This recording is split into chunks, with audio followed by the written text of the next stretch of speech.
les histoires de Sherlock Holmes, c'est toujours Watson qui raconte. Voilà, c'est tout. Alors, je coupe le son. Et je coupe le son. Au revoir, gros pseudo, à tout à l'heure. Au revoir.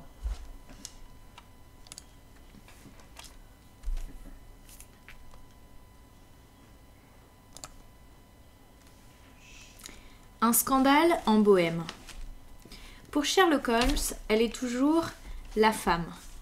Il la juge tellement supérieure à tout son sexe qu'il ne l'appelle presque jamais par son nom. Elle est et elle restera la femme.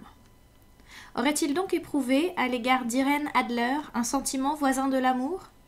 Absolument pas. Son esprit lucide, froid, admirablement équilibré, répugnait à toute émotion en général et à celle de l'amour en particulier. Je tiens Sherlock Holmes pour la machine à observer et à raisonner la plus parfaite qui ait existé sur la planète. Amoureux, il n'aurait plus été le même. Lorsqu'il parlait des choses du cœur, c'était toujours pour les assaisonner d'une pointe de raillerie ou d'un petit rire moqueur.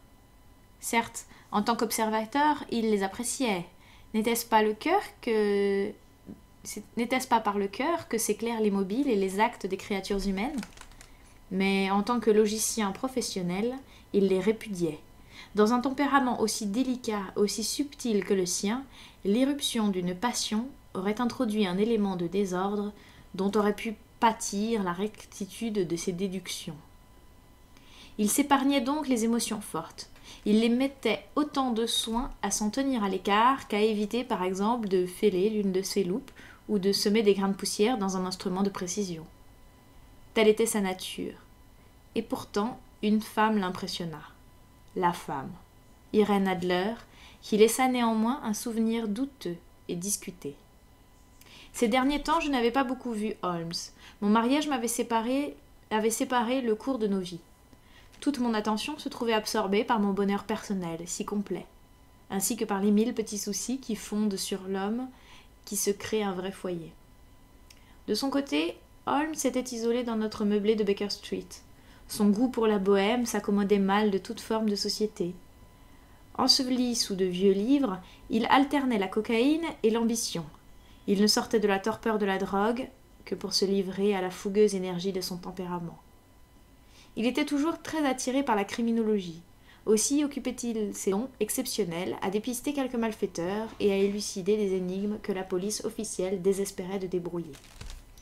Divers échos de son activité m'étaient parvenus par intervalles, notamment son voyage à Odessa, où il avait été appelé pour le meurtre des Trepov, la solution qu'il apporta au drame ténébreux qui se déroula entre les frères Atkinson de Trincomalee, enfin la mission qu'il réussit fort discrètement pour la famille royale de Hollande.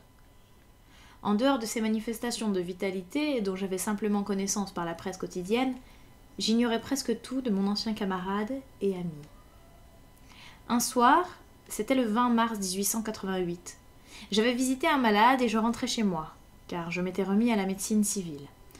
Lorsque mon chemin me fit passer par Baker Street, devant cette porte dont je n'avais pas perdu le souvenir et qui sera toujours associée dans mon esprit au prélude de mon mariage comme aux sombres circonstances de l'étude en rouge, je fus empoigné par le désir de revoir Holmes et de savoir à quoi il employait ses facultés extraordinaires. Ses fenêtres étaient éclairées. Levant les yeux, je distingue même sa haute silhouette mince qui par 2 fois se profile derrière le rideau. Il arpentait la pièce d'un pas rapide, impatient.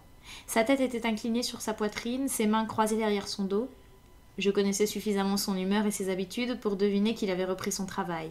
Délivré des rêves de la drogue, il avait dû se lancer avec ardeur sur une nouvelle affaire. Je sonnai et je fus conduit à l'appartement que j'avais jadis partagé avec lui. Il ne me prodigua pas d'effusion. Les effusions n'étaient pas son fort. Mais il fut content de me voir, je crois. À peine me dit-il un mot. Toutefois son regard bienveillant m'indiqua un fauteuil.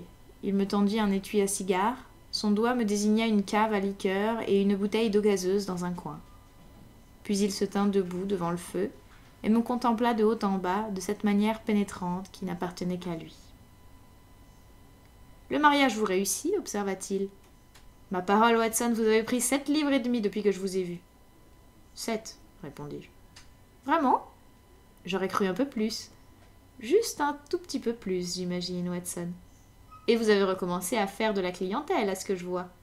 Vous ne m'aviez pas dit que vous aviez l'intention de reprendre le collier? Alors comment le savez-vous?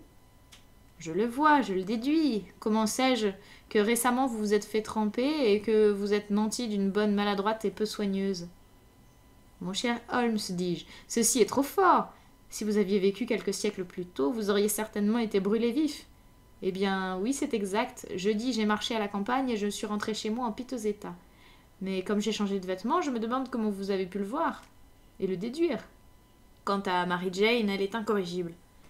Ma femme lui a donné ses 8 jours, mais là encore, je ne conçois pas comment vous l'avez deviné. Il rit sous cape et frotta l'une contre l'autre ses longues mains nerveuses. C'est d'une simplicité enfantine, dit-il. Mes yeux me disent que sur le côté intérieur de votre soulier gauche, juste à l'endroit qu'éclaire la lumière du feu, le cuir est marqué de 6 égratignures presque parallèles. De toute évidence, celles-ci ont été faites par quelqu'un qui a, sans précaution, gratté autour des bords de la semelle pour en détacher une croûte de boue. D'où, voyez-vous, ma double déduction que vous êtes sorti par mauvais temps et que pour nettoyer vos chaussures, vous ne disposez que d'un spécimen très médiocre de la domesticité londonienne. En ce qui concerne la reprise de votre activité professionnelle, si un gentleman qui entre ici introduit avec lui des Roland iodoformes, arbore sur son index droit la trace noire du nitrate d'argent et porte un chapeau haut de forme pourvu d'une bosse indiquant l'endroit où il dissimule son stéthoscope, je serais en vérité bien stupide pour ne pas l'identifier comme un membre actif du corps médical. Je ne pus m'empêcher de rire devant l'aisance avec laquelle il m'expliquait la marche de ses déductions. Quand je vous entends me donner vos raisons, lui dis-je, les choses m'apparaissent toujours si ridiculement simples qu'il me semble que je pourrais en faire autant. Et cependant, à chaque fois que vous me fournissez un nouvel exemple de votre manière de raisonner, je reste pantois jusqu'à ce que vous m'exposiez votre méthode. Mes yeux ne sont-ils pas aussi bons que les vôtres? Mais si, répondit-il en allumant une cigarette et en se jetant dans un fauteuil. Seulement, vous voyez, et vous n'observez pas. La distinction est claire. Tenez, vous avez fréquemment vu les marches qui conduisent à cet appartement, n'est-ce pas? Fréquemment. Combien de fois? Je ne sais pas, des centaines de fois. Bon. Et combien y en a-t-il? Combien de marches? Je ne sais pas. Exactement. Vous n'avez pas observé. Et cependant, vous avez vu. Toute la question est là. Moi, je sais qu'il y a 17 marches, parce que, à la fois, j'ai vu et observé. À propos, puisque vous vous intéressez à ces petits problèmes et que vous avez été assez bon pour relater l'une ou l'autre de mes modestes expériences, peut-être vous intéresserez-vous à ceci. Il me tendit une feuille de papier à lettres, épaisse et rose, qui se trouvait ouverte sur la table. Je l'ai reçue au dernier courrier, reprit-il. Lisez à haute voix. La lettre n'était pas datée, et elle ne portait ni signature ni adresse de l'expéditeur. On vous rendra visite ce soir à 8h moins le quart. Il s'agit d'un gentleman qui désire vous consulter sur une affaire de la plus haute importance. Les récents services que vous avez rendus à l'une des cours d'Europe ont témoigné que vous êtes un homme à qui l'on peut se fier en sécurité pour des choses capitales. Les renseignements sur vous nous ont de différentes sources venues. Soyez chez vous à cette heure-là et ne vous formalisez pas si votre visiteur est masqué. Voilà qui est mystérieux au possible, dis-je. À votre avis, qu'est-ce que ça signifie? Je n'ai encore aucune donnée, et bâtir une théorie avant d'avoir des données est une erreur monumentale. Insensiblement, on se met à torturer les faits pour qu'ils collent à la théorie, alors que ce sont les théories qui doivent coller avec les faits. Mais de la lettre en elle-même, que déduisez-vous? J'examine attentivement l'écriture et le papier. Son auteur est sans doute assez fortuné, remarquai-je en m'efforçant d'imiter la méthode de mon camarade. Un tel papier coûte au moins une demi-couronne le paquet. Il est particulièrement solide, fort. Particulièrement, vous avez dit le mot. Ce n'est pas un papier fabriqué en Angleterre. Regardez-le en transparence. J'obéis et je vis un grand E, un petit G, un P et un grand G avec un petit T en filigrane dans le papier. Qu'est-ce que vous en pensez? Demanda Holmes. Le nom du fabricant, probablement, ou plutôt son monogramme? Pas du tout. Le G avec le petit T signifie Gesellschaft, ce qui est la traduction allemande de compagnie. C'est l'abréviation courante qui correspond à notre CIE. P, bien sûr, veut dire papier. Et maintenant, voici EG. Ouvrons notre informateur continental. Il s'empara d'un lourd volume marron. Euglo, Eglonitz, nous y sommes. Egria, situé dans une région allemande, en Bohême, pas loin de Karlsbad, célèbre parce que Wolsten y trouva la mort et pour ses nombreuses verreries et papeteries. « Ah, mon cher, qu'en dites-vous » Ses yeux étincelaient. Il souffla un gros nuage de fumée bleue et triomphale. « Le papier a donc été fabriqué en Bohême, dis-je. »« En effet. Et l'auteur de la lettre est un Allemand. Avez-vous remarqué la construction particulière de la phrase ? Les renseignements sur vous nous sont de différentes sources venues. Ni un Français ni un Russe ne l'aurait écrite ainsi. Il n'y a qu'un Allemand pour être aussi discourtois avec ses verbes. Il reste toutefois à découvrir ce que me veut cet Allemand qui m'écrit sur papier de Bohême et préfère porter un masque plutôt que de me laisser voir son visage. D'ailleurs, le voici qui arrive, sauf erreur, pour lever tous nos doutes. » Tandis qu'il parlait, j'entendis des sabots de chevaux, puis un grincement de roues contre la bordure du trottoir. Enfin, un vif coup de sonnette, Holmes sifflota. « D'après le bruit, 2 chevaux. »« Oui, confirma-t-il après avoir jeté un coup d'œil par la fenêtre. Un joli petit landau conduit par une paire de merveilles qui valent 150 guinées la pièce. Dans cette affaire, Watson, il y a de l'argent à gagner, à défaut d'autre chose. »« Je crois que je ferais mieux de m'en aller, Holmes. »« Pas le moins du monde, docteur. Restez à votre place. Sans mon historiographe, je suis un homme perdu. Et puis, l'affaire promet, ce serait dommage de la manquer. Mais votre client, ne vous tracassez pas, je puis avoir besoin de vous, et lui aussi. Le voici. Asseyez-vous dans ce fauteuil, docteur, et soyez attentif. » Un homme entra. Il ne devait pas mesurer moins de 2 mètres, et il était pourvu d'un torse et de membres herculéens. Il était richement vêtu, d'une opulence qui, en Angleterre, passait presque pour du mauvais goût. De lourdes bandes d'astrakan barraient les manches et les revers de son veston croisé. Le manteau bleu foncé qu'il avait jeté sur ses épaules était doublé d'une soie couleur de feu et retenu au cou par une aigue marine flamboyante. Les demi-bottes qui montaient jusqu'au mollet et dont le haut était garni d'une épaisse fourrure brune complétaient l'impression d'un faste barbare. Il tenait un chapeau à larges bords et la partie supérieure de son visage était recouverte d'un masque noir qui descendait jusqu'aux pommettes. Il avait dû l'ajuster devant la porte car sa main était encore levée lorsqu'il entra. Le bas du visage révélait un homme énergique, volontaire. La lèvre épaisse et tombante, ainsi qu'un long menton droit, suggéraient un caractère résolu pouvant aller à l'extrême de l'obstination. « Vous avez lu ma lettre » demanda-t-il d'une voix dure, profonde, fortement timbrée avec un accent allemand. « Je vous disais que je viendrais. » Non, je ne me tenterai pas l'accent allemand, je suis désolée. Ils nous regardaient l'un après l'autre. Évidemment, ils ne savaient pas auquel s'adresser. « Asseyez-vous, je vous prie, dit Holmes. Voici mon ami et confrère, le docteur Watson, qui est parfois assez complaisant pour m'aider. À qui ai-je l'honneur de parler ? Considérez que vous parlez au comte von Kram, gentilhomme de Bohême. Dois-je comprendre que ce gentleman, qui est votre ami, est homme d'honneur et de discrétion et que je puis lui confier les choses de la plus haute importance ? Sinon, je préférerais m'entretenir avec vous seul. » Je me levai pour partir, mais Holmes me saisit par le poignet et me repoussa dans le fauteuil. « Ce sera tous les 2 ou personne, déclara-t-il. Devant ce gentleman, vous pouvez dire tout ce que vous me diriez à moi seul. » Le comte haussa les épaules. « Alors, je commence, dit-il, par vous demander le secret le plus absolu pendant 2 années. Passé ce délai, l'affaire n'aura plus d'importance. Pour l'instant, je n'exagère pas en affirmant qu'elle risque d'influer sur le cours de l'histoire européenne. »« Vous avez ma parole, dit Holmes, et la mienne. » Pardonnez-moi ce masque, poursuivit notre étrange visiteur. L'auguste personne qui m'emploie désire que son collaborateur vous demeure inconnu. Et je vous avouerai tout de suite que le titre sous lequel je me suis présenté n'est pas exactement le mien.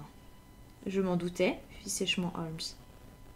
Les circonstances sont extrêmement délicates.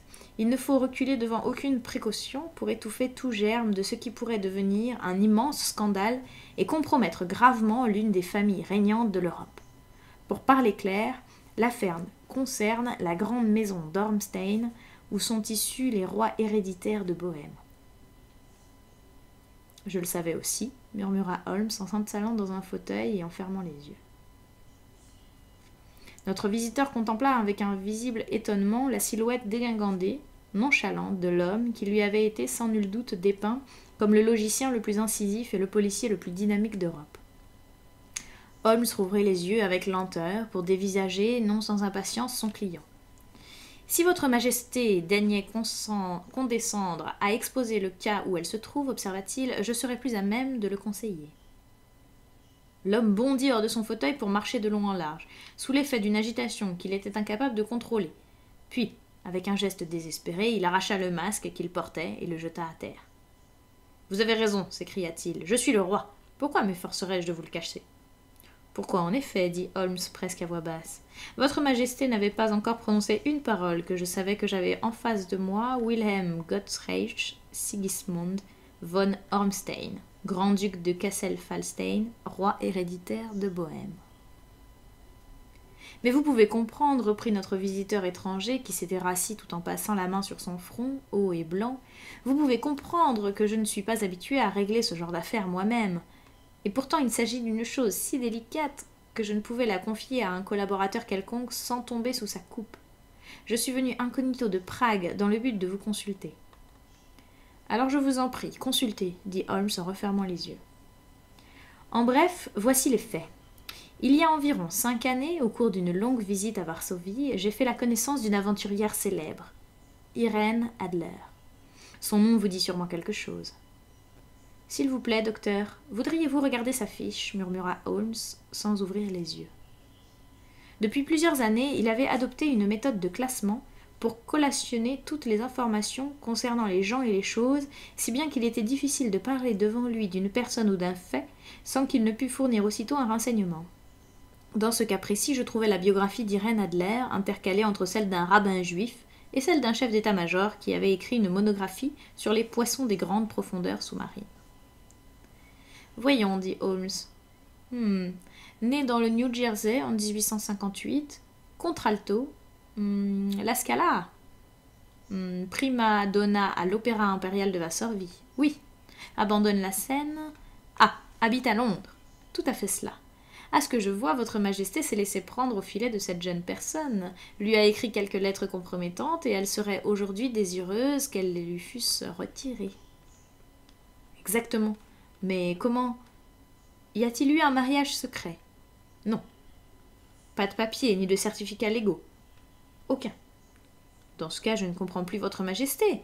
Si cette jeune personne essayait de se servir de vos lettres pour vous faire chanter ou pour tout autre but, comment pourrait-elle prouver qu'elles sont authentiques? Mon écriture...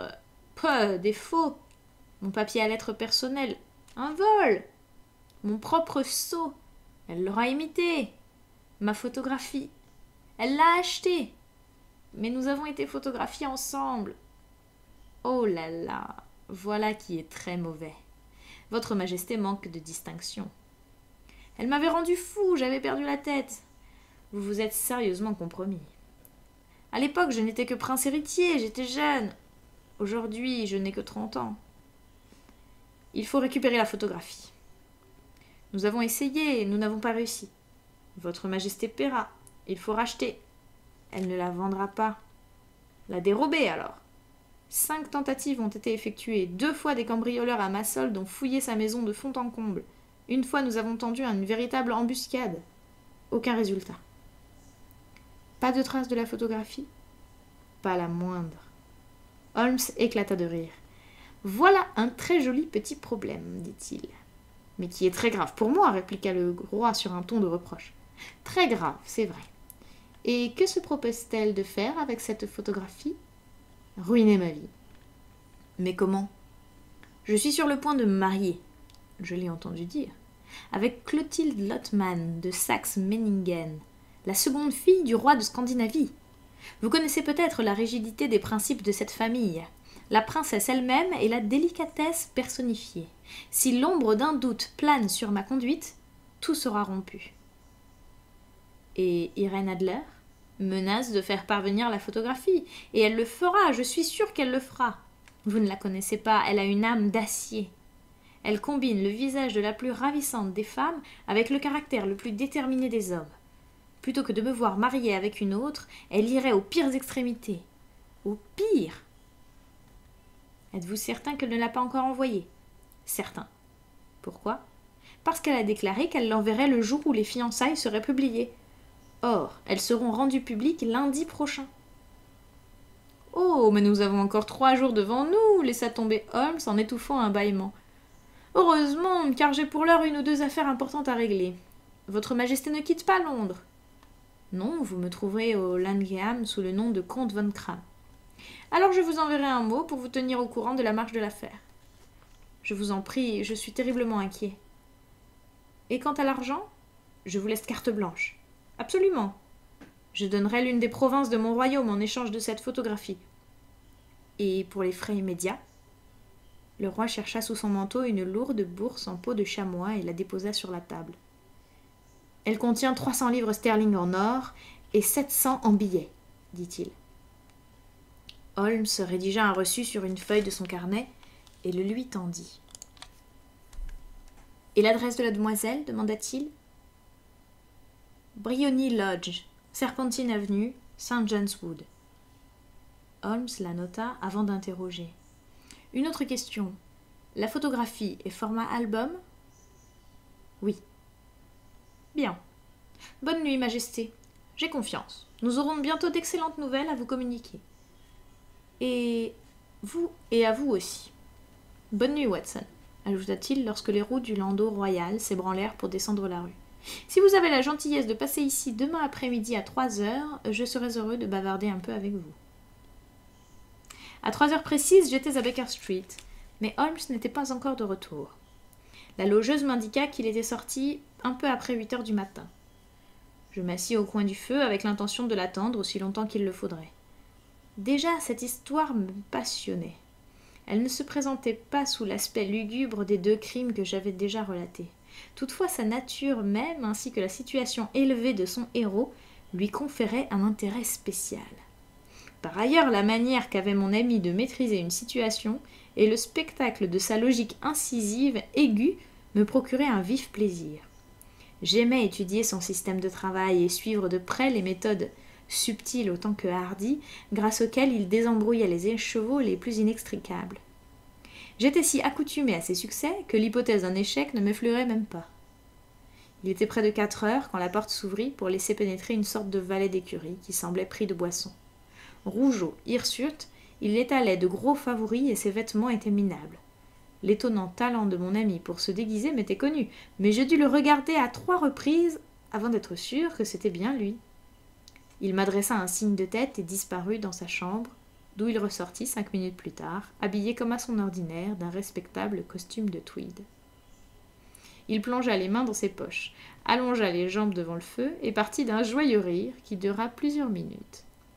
« Eh bien, ça alors !» s'écria-t-il. Il suffoquait. Il se reprit à rire, et il rit de si bon cœur qu'il dut s'étendre à bout de souffle, sur son canapé. Que se passe-t-il ? C'est trop drôle. Je parie que vous ne devinerez jamais comment j'ai employé ma matinée ni ce que j'ai fini par faire. Je ne sais pas, je suppose que vous avez surveillé les habitudes et peut-être la maison de mademoiselle Irène Adler. C'est vrai, mais la suite n'a pas été banale. Je vais tout vous raconter. Ce matin, j'ai quitté la maison peu après 8 heures, déguisé en valet d'écurie, cherchant de l'embauche. Car entre les hommes de chevaux, il existe une merveilleuse sympathie, presque une franc-maçonnerie. Si vous êtes l'un des leurs, vous aurez en un tour de main tout ce que vous désirez savoir. J'ai trouvé une bonne heure, Briony Lodge. Cette villa est un bijou, située juste sur la route avec un jardin derrière. 2 étages, une énorme serrure à la porte, un grand salon à droite, bien meublé, avec de longues fenêtres descendant presque jusqu'au plancher, et pourvu de ces absurdes fermetures anglaises qu'un enfant pourrait ouvrir. Derrière, rien de remarquable, sinon une fenêtre du couloir qui peut être atteinte du toit de la remise. J'ai fait le tour de la maison, je l'ai examinée sous tous les angles sans pouvoir noter autre chose d'intéressant. J'ai ensuite descendu la rue en flânant et j'ai découvert, comme je m'y attendais, une écurie dans un chemin qui longe l'un des murs du jardin. Je donnai un coup de main au valet qui bouchonnait les chevaux. En échange, j'ai reçu une pièce de monnaie, un verre de whisky avec un peu de gros tabac pour bourrer ma pipe et tous les renseignements dont j'avais besoin sur mademoiselle Adler. Sans compter ceux que j'ai obtenus sur une demi-douzaine de gens du voisinage et dont je me moque éperdument. Mais il fallait bien que j'écoute aussi leur biographie, n'est-ce pas ? Quoi au sujet d'Irène Adler ? Demandai-je. Oh, elle a fait tourner toutes les têtes des hommes de là-bas. Elle est la plus exquise des créatures de cette terre. Elle vit paisiblement, chante à des concerts, sort en voiture chaque jour, à 5 heures, pour rentrer dîner à 7 heures précises. Rarement à d'autres heures, sauf lorsqu'elle chante. Elle ne reçoit qu'un visiteur masculin, mais le reçoit souvent. Un beau brun, bien fait, élégant. Il ne vient jamais moins d'une fois par jour, et plutôt 2. C'est un monsieur Godfrey Norton, membre du barreau. Voyez l'avantage qu'il y a d'avoir ces cochers dans la confidence. Tous ceux-là le connaissent pour l'avoir ramené chacun une douzaine de fois de Serpentine Avenue. Quand ils eurent vidé leur sac, je les fis les 100 pas du côté de la villa, tout en élaborant mon plan de campagne. Ce Godfrey Norton était assurément un personnage d'importance dans notre affaire. Un homme de loi. Cela s'annonçait mal. Quelle était la nature de ses relations avec Irène Adler, et pourquoi la visitait-il si souvent? Était-elle sa cliente, son amie ou sa maîtresse? En tant que cliente, elle lui avait sans doute confié la photographie pour qu'il la garde. En tant que maîtresse, c'était moins vraisemblable. De la réponse à cette question dépendait mon plan. Continuerais-je à travailler à Bryan Lodge, ou m'occuperais-je plutôt de l'appartement que ce monsieur possédait dans le quartier des avocats? Je crains de vous ennuyer avec ces détails, mais il faut bien que je vous expose toutes mes petites difficultés si vous voulez vous faire une idée exacte de la situation. Je vous écoute attentivement. J'étais en train de peser le pour et le contre dans ma tête quand un fiacre s'arrêta devant Briony Lodge. Un gentleman en sortit. C'était un très bel homme, brun, avec un nez droit, des moustaches, de toute évidence l'homme dont on m'avait parlé. Il semblait très pressé. Il cria au cocher de l'attendre et s'engouffra à l'intérieur dès que la bonne lui eut ouvert la porte. Visiblement, il agissait comme chez lui. Il y avait une demi-heure qu'il était arrivé, j'avais pu l'apercevoir par les fenêtres du salon, marchant dans la pièce à grandes enjambées, il parlait avec animation et agitait les bras. Soudain il ressortit. Elle, je ne l'avais pas vue. Lui paraissait encore plus nerveux qu'à son arrivée. En montant dans son fiacre, il tira une montre en or de son gousset et « Filez comme le vent !» cria-t-il, d'abord chez Gross & Hankey à Regent Street, puis à l'église Sainte-Monique dans Edgar Road. Une demi-guinée pour boire si vous faites la course en 20 minutes. Les voilà partis. Je me demande ce que je dois faire, si je ne ferais pas mieux de les suivre, quand débouche du chemin un coquet petit landau. Le cocher a son vêtement à demi boutonné, sa cravate sous l'oreille, les attaches du harnais sortent des boucles, le landau n'est même pas arrêté, qu'elle jaillit du vestibule pour sauter dedans. Je ne l'ai vue que le temps d'un éclair, mais je peux vous affirmer que c'est une fort jolie femme, et qu'un homme serait capable de se faire tuer pour ce visage-là. « À l'église Sainte-Monique, John !» crie-t-elle. « Et un demi-souverain si vous y arrivez en 20 minutes. » C'est trop beau pour que je rate l'occasion. J'hésite. Vais-je courir pour rattraper le landau et monter dedans? Ou me cacher derrière? Au même moment, voici un fiacre. Le cocher regarde à 2 fois le client déguenillé qui lui fait signe, mais je ne lui laisse pas le temps de réfléchir. Je saute. « À l'église Sainte-Monique, lui dis-je, et un demi-souverain pour vous si vous y êtes en moins de 20 minutes. » Il était minuit moins 25. Naturellement, ce qui se manigançait était clair comme le jour. Mon cocher fonça. Je ne crois pas que j'ai jamais été conduit aussi vite, mais les autres avaient pris de l'avance. Quand j'arrive, le fiacre et le landau sont arrêtés devant la porte. Leurs chevaux fument. Moi, je paye mon homme et me précipite dans l'église. Pas une âme à l'intérieur. Sauf mes 2 poursuivis et un prêtre en surplis qui semble discuter ferme. Tous 3 se tiennent debout devant l'autel. Je prends par un bas-côté et je flâne comme un oisif qui visite une église. Tout à coup, à ma grande surprise, mes 3 personnages se tournent vers moi et Godfrey Norton court à ma rencontre. « Dieu merci, s'écrie-t-il, vous ferez l'affaire, venez, venez !» Pourquoi faire? Venez, mon vieux, il ne nous reste plus que 3 minutes pour que ce soit légal. Me voilà, à moitié entraîné vers l'autel, et avant que je sache où j'en suis, je m'entends bredouiller des réponses qui me sont chuchotées à l'oreille. En fait, j'apporte ma garantie au sujet de choses dont je suis très ignorant, et je sers de témoin pour un mariage entre Irène Adler, demoiselle, et Godfrey Norton, célibataire. La cérémonie se déroule en quelques instants, après quoi je me fais congratuler d'un côté par le conjoint, de l'autre par la conjointe, tandis que le prêtre en face rayonne en me regardant. Je crois que c'est la situation la plus absurde dans laquelle je me sois jamais trouvée. Lorsque je me la suis rappelée, tout à l'heure, je n'ai pu m'empêcher de rire à gorge déployée. Sans doute y avait-il un quelconque vice de forme dans la licence de mariage, le prêtre devait absolument refuser de consacrer l'union sans un témoin, et mon apparition a probablement épargné aux fiancés de courir les rues en quête d'un homme valable. La fiancée m'a fait cadeau d'un souverain que j'entends porter à ma chaîne de montre en souvenir de cet heureux événement. L'affaire a pris une tournure tout à fait imprévue, dis-je. Mais ensuite? Eh bien, j'ai trouvé mes plans plutôt compromis. Tout donnait l'impression que le couple allait s'envoler immédiatement. Des mesures aussi énergiques que promptes s'imposaient donc. Cependant, à la porte de l'église, ils partirent chacun de leur côté, lui vers son quartier, elle pour sa villa. Je n'entendis rien de plus.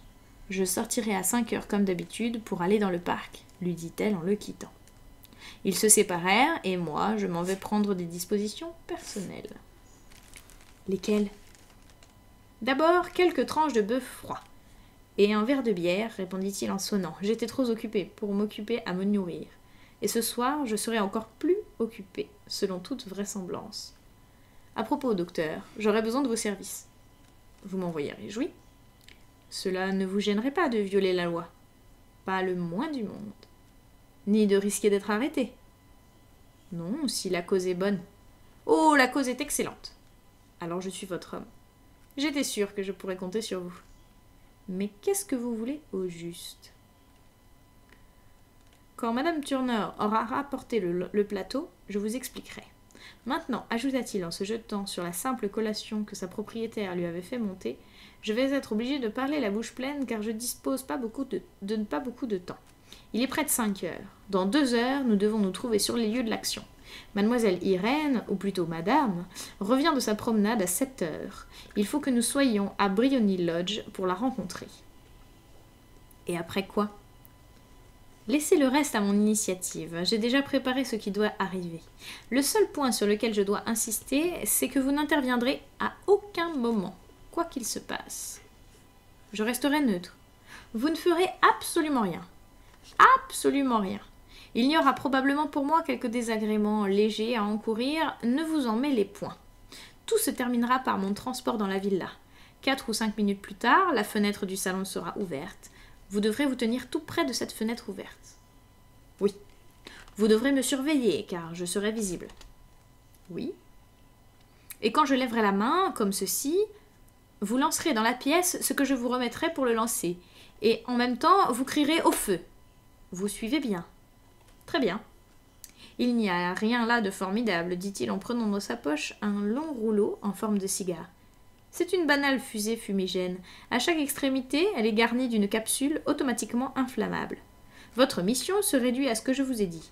Quand vous crierez au feu, des tas de gens crieront à leur tour au feu. Vous pourrez alors vous promener jusqu'au bout de la rue, où je vous rejoindrai 10 minutes plus tard.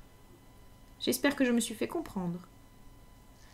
J'ai à ne pas intervenir, à m'approcher de la fenêtre, à guetter votre signal, à lancer à l'intérieur cet objet, puis à crier au feu et à vous attendre au coin de la rue. Exactement. Vous pouvez donc vous reposer sur moi.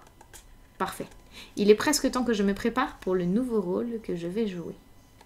Il disparut dans sa chambre et réapparut au bout de quelques minutes, sous l'aspect d'un clergyman non conformiste, aussi aimable que simplet. Son grand chapeau noir, son ample pantalon, sa cravate blanche, son sourire sympathique et tout son air de curiosité bienveillante étaient dignes d'un plus grand comédien. Holmes n'avait pas seulement changé de costume, son expression, son allure, son âme même semblaient se modifier à chaque nouveau leurre. Le théâtre a perdu un merveilleux acteur, de même que la science a perdu un logicien de premier ordre quand il s'est spécialisé dans les affaires criminelles. Nous quittâmes Baker Street à 6h15 pour nous trouver à 7h moins 10 dans Serpentine Avenue. La nuit tombait déjà. Les lampes venaient d'être allumées quand nous passâmes devant Briony Lodge. La maison ressemblait tout à fait à celle que m'avait décrite Holmes, mais les alentours n'étaient pas aussi déserts que je me l'étais imaginé. Ils étaient pleins, au contraire, d'une animation qu'on n'aurait pas espérée dans la petite rue d'un quartier tranquille. À un angle, il y avait un groupe de pauvres hères qui fumaient et riaient. Non loin, un rémuleur avec sa roue, puis 2 gardes en flirt avec une nourrice, et enfin plusieurs jeunes gens bien vêtus, cigares aux lèvres, flânaient sur la route. « Voyez !» observa Holmes tandis que nous faisions les 100 pas le long de la façade de la villa. Ce mariage simplifie plutôt les choses. La photographie devient maintenant une arme à double tranchant. Il y a de fortes chances pour qu'elle ne tienne pas plus à ce que M. Godfrey Norton la voie que notre client ne tient à ce qu'elle tombe sous les yeux de sa princesse. Mais où la découvrirons-nous? Oui, où? Il est probable qu'elle ne la transporte pas avec elle puisqu'il s'agit d'une photographie format album, trop grande par conséquent pour qu'une dame la dissimule aisément dans ses vêtements. Elle sait que le roi est capable de lui tendre une embuscade et de la faire fouiller puisqu'il l'a déjà osé. Nous pouvons donc tenir pour certain qu'elle ne la porte pas sur elle. Ou alors, elle a pu la mettre en sécurité chez son banquier ou chez son homme de loi. Cette double possibilité existe, mais je ne crois ni à l'un ni à l'autre. Les femmes sont d'un naturel cachotier, et elles aiment pratiquer elles-mêmes leur manie. Pourquoi leur est-elle remise à quelqu'un? Autant elle peut se fier de bon droit à sa propre vigilance, autant elle a de bons motifs de se méfier des influences, politiques ou autres, qui risqueraient de s'exercer sur un homme d'affaires. Par ailleurs, rappelez-vous qu'elle a décidé de s'en servir sous peu. La photographie doit donc se trouver à portée de main, chez elle. Mais elle a été cambriolée 2 fois. Les cambrioleurs sont passés à côté. Mais comment chercherez-vous? Je ne chercherai pas. Alors, je me débrouillerai pour qu'elle me la montre. Elle refusera. Elle ne pourra pas faire autrement. Mais j'entends le roulement de la voiture. C'est son landau. À présent, suivez mes instructions à la lettre. Tandis qu'il parlait, les lanternes latérales de la voiture amorcèrent le virage dans l'avenue. C'était un très joli petit landau. Il roula jusqu'à la porte de Briony Lodge. Au moment où il s'arrêtait, l'un des flâneurs du coin se précipita pour ouvrir la portière, dans l'espoir de recevoir une pièce de monnaie. Mais il fut écarté d'un coup de coude par un autre qui avait couru dans la même intention. Une violente dispute s'engagea alors. Les 2 gardes prirent parti pour l'un des vagabonds, le rémouleur soutint l'autre de la voix et du geste. Des coups furent échangés, et en un instant, la dame qui avait sauté au bas de la voiture se trouva au centre d'une mêlée confuse d'hommes qui se battaient à grands coups de poing et de gourdin. Holmes, pour protéger la dame, se jeta parmi les combattants. Mais juste comme il parvenait à sa hauteur, il poussa un cri, s'écroula sur le sol, le visage en sang. Lorsqu'il tomba, les gardes s'enfuirent dans une direction, les vagabonds dans la direction opposée. Les gens mieux vêtus, qui avaient assisté à la bagarre sans s'y mêler, se décidèrent alors à porter secours à la dame ainsi qu'aux blessés. Irène Adler, comme je l'appelle encore, avait bondi sur les marches, mais elle demeura sur le perron pour regarder. Son merveilleux visage profilait beaucoup de douceur sous l'éclairage de l'entrée. « Est-ce que ce pauvre homme est gravement blessé ?» s'enquit-elle. « Il est mort !» crièrent plusieurs voix. « Non, non, il vit encore !» hurla quelqu'un, « mais il mourra sûrement avant d'arriver à l'hôpital. »« Voilà un type courageux !» dit une femme. « Ils auraient pris à la dame sa bourse et sa montre s'ils n'étaient pas intervenus. C'était une bande, oui, et une rude bande. Ah, il se ranime maintenant. » « On ne peut pas le laisser dans la rue. Peut-on le transporter chez vous, madame ?»« Naturellement. Portez-le dans mon salon, il y a un lit de repos confortable. Par ici, s'il vous plaît. » Lentement, avec une grande solennité, il fut transporté à l'intérieur de Briony Lodge et déposé dans la pièce principale. De mon poste près de la fenêtre, j'observais les allées et venues. Les lampes avaient été allumées, mais les stores n'avaient pas été tirés, si bien que je pouvais apercevoir Holmes étendu sur le lit. J'ignore s'il était à cet instant, lui, bourrelé de remords, mais je sais bien que moi, pour ma part, je ne m'étais jamais senti aussi honteux que quand je vis cette splendide créature qui était la femme contre laquelle nous conspirions, quand j'assistais aux soins pleins de grâce et de bonté qu'elle prodiguait aux blessés. Pourtant, ça aurait été une trahison et la plus noire à l'égard de Holmes si je m'étais départie du rôle qu'il m'avait assigné. J'endurcis donc mon cœur et j'empoignai ma fusée fumigène. Après tout, me dis-je, nous ne lui faisons aucun mal, et nous sommes en train de l'empêcher de nuire à autrui. Holmes s'était mis sur son séant et je le vis s'agiter comme un homme qui manque d'air. Une bonne courut ouvrir la fenêtre. Au même moment, il leva la main. C'était le signal. Je jetai ma fusée dans la pièce et criai « Au feu !» Le mot avait à peine jailli de ma gorge que toute la foule des badauds qui stationnaient devant la maison reprit mon cri en chœur. « Au feu! Au feu !» Des nuages d'une fumée épaisse moutonnaient dans le salon avant de s'échapper par la fenêtre ouverte. J'aperçus des silhouettes qui couraient dans tous les sens, puis j'entendis la voix de Holmes affirmer que c'était une fausse alerte. Alors je me glissai parmi la foule et je marchai jusqu'au coin de la rue. Au bout d'une dizaine de minutes, j'eus la joie de sentir le bras de mon ami sous le mien et de quitter ce mauvais théâtre. Il marchait rapidement et en silence. Ce fut seulement lorsque nous empruntâmes l'une des paisibles petites rues qui descendent vers Edgar Road qu'il se décida à parler. « Vous avez très bien travaillé, docteur, me dit-il. Rien n'aurait mieux marché.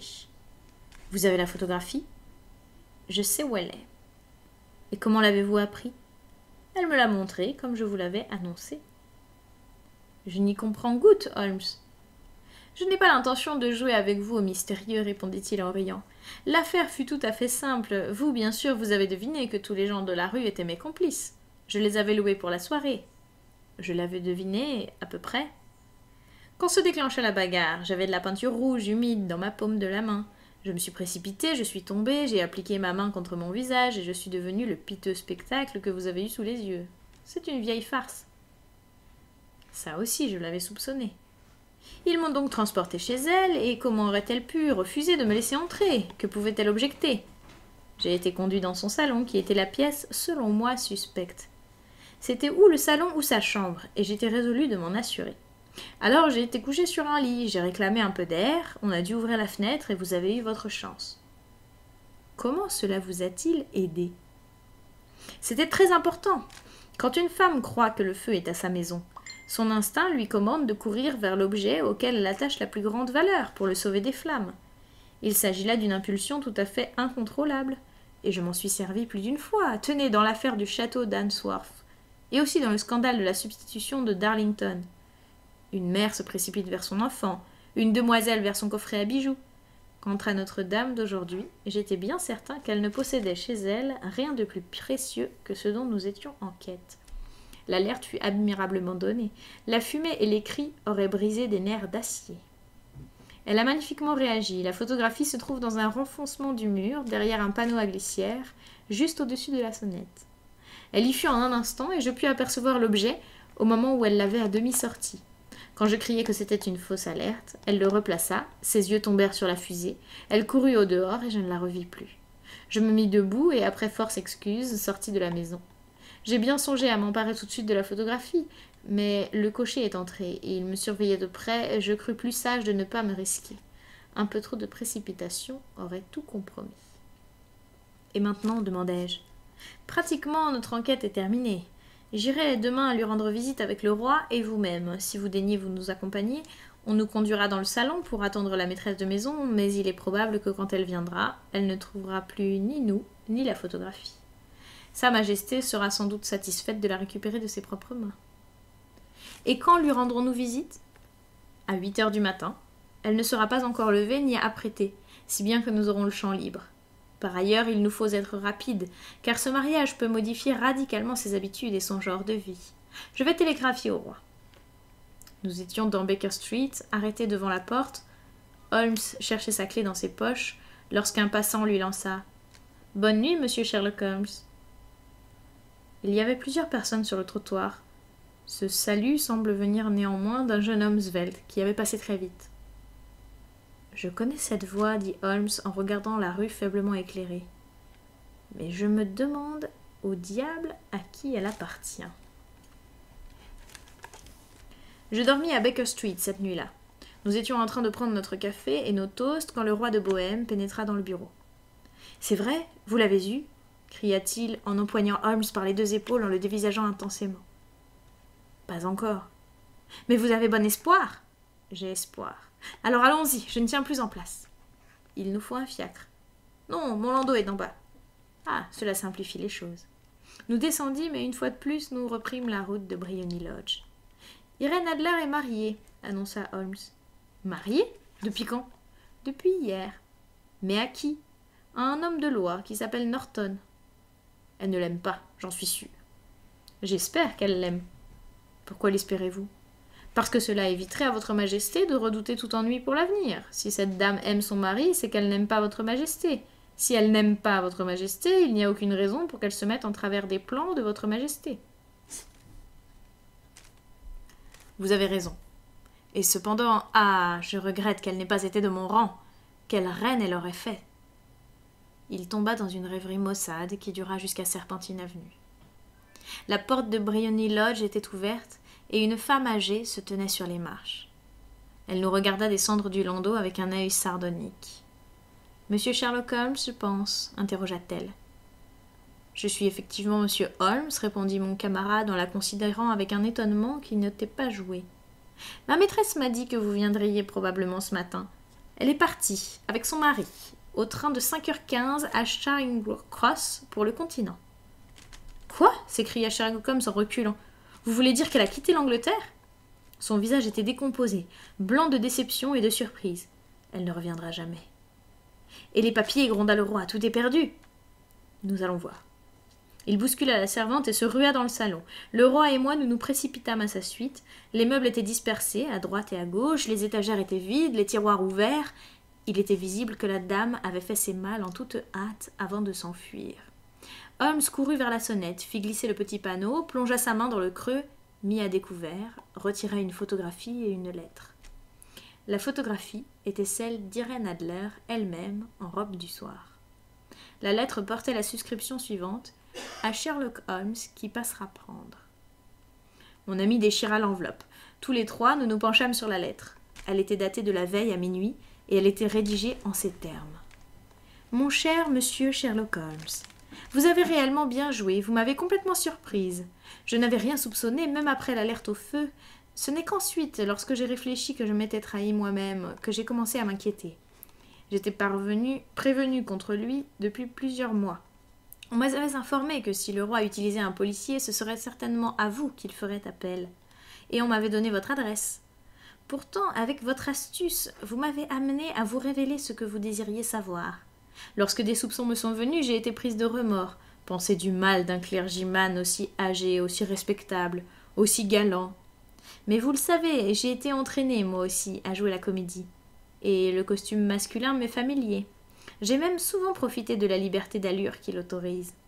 Aussi ai-je demandé à John, le cocher, de vous surveiller. Et moi, je suis montée dans ma garde-robe, j'ai enfilé mon vêtement de sortie, comme je l'appelle, et je suis descendue au moment précis où vous glissiez dehors. Eh bien, je vous ai suivi jusqu'à votre porte, et j'ai ainsi acquis la certitude que ma personne intéressait vivement le célèbre M. Sherlock Holmes. Alors, avec quelque imprudence, je vous ai souhaité une bonne nuit, et j'ai couru conférer avec mon mari. Nous sommes tombés d'accord sur ceci, la fuite était notre seule ressource pour nous défaire d'un adversaire aussi formidable. C'est pourquoi vous trouverez le nid vide lorsque vous viendrez demain. Quant à la photographie, que votre client cesse de s'en inquiéter. J'aime et je suis aimée. J'ai rencontré un homme meilleur que lui. Le roi pourra agir comme bon lui semblera, sans avoir rien à redouter d'une femme qu'il a cruellement offensée. Je ne la garde par-devers moi que pour ma sauvegarde personnelle, pour conserver une arme qui me protégera toujours contre les ennuis qu'il pourrait chercher à me causer dans l'avenir. Je laisse ici une photographie qui lui plaira peut-être d'emporter. Et je demeure, cher monsieur Sherlock Holmes, très sincèrement vôtre. Irène Norton, née Adler. Quelle femme! Oh, quelle femme! S'écria le roi de Bohême quand nous eûmes achevé la lecture de cette épître. Ne vous avais-je pas dit qu'elle était aussi prompte que résolue? N'aurait-elle pas été une reine admirable? Quel malheur qu'elle ne soit pas de mon rang! D'après ce que j'ai vu de la dame, elle ne semble pas en vérité du même niveau que votre majesté, répondit froidement Holmes. Je regrette de n'avoir pas été capable de mener cette affaire avec une meilleure conclusion. Au contraire, cher monsieur, cria le roi, ce dénouement m'enchante. Je sais qu'elle tient toujours ses promesses. La photographie est à présent aussi en sécurité que si elle avait été jetée au feu. Je suis heureux d'entendre votre majesté parler ainsi. J'ai contacté une dette immense envers vous.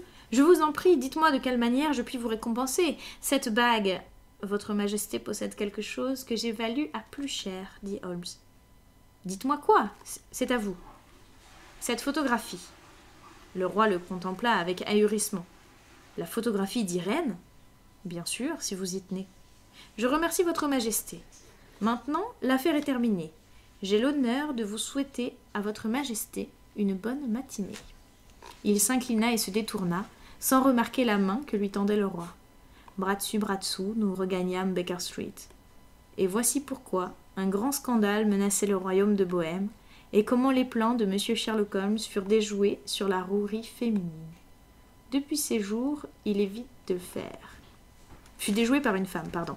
Il avait l'habitude d'ironiser sur la rouerie féminine. Depuis ce jour, il évite de le faire. Et quand il parle d'Irène Adler, ou quand il y fait allusion à sa photographie, c'est toujours sous le titre très honorable de « La femme ». Fin. Et je remets le son.